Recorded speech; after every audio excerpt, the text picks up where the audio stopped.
Padmajung shield football টুর্নামেন্টের ফাইনালে জয়ী রেংদাই।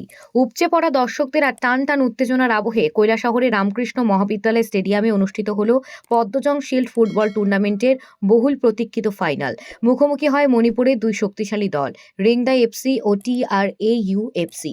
নির্ধারিত সময় গোলশূন্যে ড্রয়ের পর টাইব্রেকারে 5 থেকে 4 ব্যবধানে জয় তুলে নিয়ে চ্যাম্পিয়ন হয় রেংদাই। খেলার শুরু থেকে দুই দল আক্রমণ পাল্টা আক্রমণে জমিয়ে তোলে লড়াই। প্রথমার্ধে TRAU এর একটি জোরালো শট পোস্টে লেগে ফিরে আসে এবং দ্বিতীয়ার্ধে সমান তালে লড়াই চললেও কোনো দল গোলের দেখা পায়নি। শেষ পর্যন্ত ম্যাচ গড়ায় টাইব্রেকারে, যেখানে রেংদাই নিখুঁত শটে 5টি গোল সম্পন্ন করে জয় নিশ্চিত করে।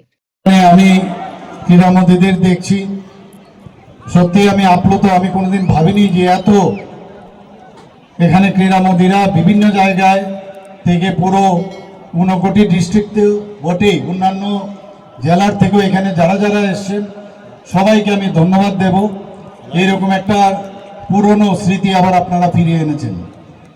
এর তো আমি যাকে দিতে চাই, আমাদের ত্রিপুরা সরকারের মাননীয় মন্ত্রী শ্রী টিঙ্কু রায় মহোদয়, যিনি ইউথ অ্যান্ড স্পোর্টস ডিপার্টমেন্ট এবং অন্যান্য দপ্তরের, এবং ওনার পুরো টিমকে আমি ধন্যবাদ দেব।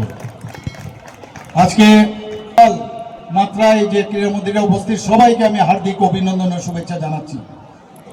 আজকে আমার কাছে যে রিপোর্টিং আছে, প্রায় এটার যে রুট, এই পদ্মজং ফুটবল আমরা ছোটবেলার থেকেই শুনে আসছি, দেখে এসছি।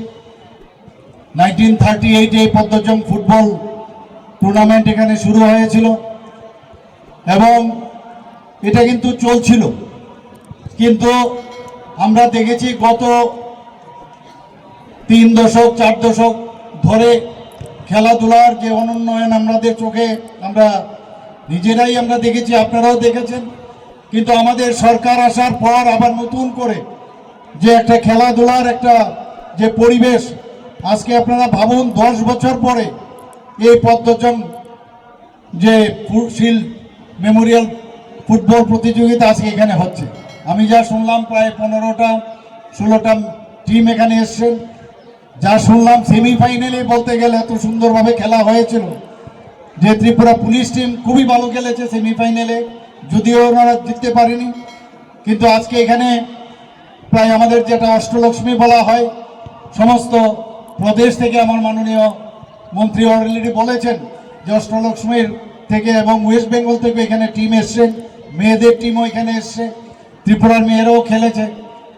এবং এখানে আজকে যারা ফাইনাল খেলছেন মণিপুর টু মণিপুর, অত্যন্ত একটা মজার জিনিস আজকে দেখতে পেলাম। যাই হোক, এই ফুটবল খেলার মতো আর কোনো খেলা হতেই পারে না, কারণ ফুটবল খেলার মধ্যে আমাদের নিজেদেরকে পরিচয়, আমাদের যে ফিটনেস যাকে বলে, ফুটবল খেলার মতো আর কোনো খেলা হয় না।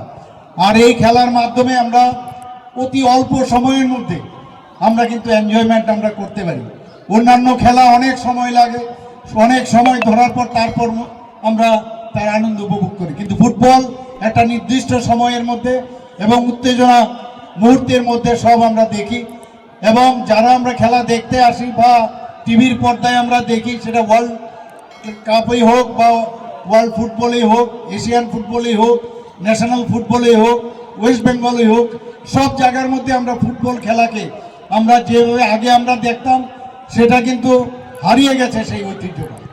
আজকে আমি ধন্যবাদ দেব এখানে ত্রিপুরা ফুটবল অ্যাসোসিয়েশন এবং কৈলাসহর ফুটবল অ্যাসোসিয়েশনকে, এবং বিশেষ করে আমাদের মাননীয়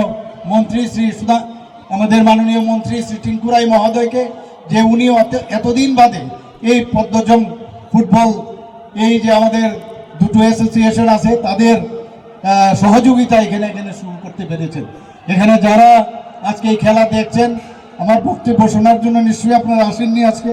আমি বলবো যে বেশি কথা হবে না, খেলা আমরা দেখবো, তার শেষ দেখে আপনারা নিশ্চয়ই সবাই যাবেন। সবাইকে এখানে উপস্থিত থাকার জন্য হার্দিক অভিনন্দন, শুভেচ্ছা জানাচ্ছি। আমরা ত্রিপুরাতে একটা খেলার একটা যে পরিবেশ, আজকে অ্যাথলেটিক্সই হোক, আজকে সুইমিংই হোক, আজকে বিভিন্ন যে ফুটবল গ্রাউন্ডে হোক, আমরা বিভিন্ন জায়গায় জনজাতি এলাকায় আমরা টার্ফ ফুটবল গ্রাউন্ড করেছি, আমরা ট্র্যাক করেছি, আমরা সুইমিং পুল করেছি। সব জায়গায় একটা খেলা আবার নতুনভাবে সেটাকে আবার পুনঃপ্রতিষ্ঠিত করার জন্য আমরা চেষ্টা করছি।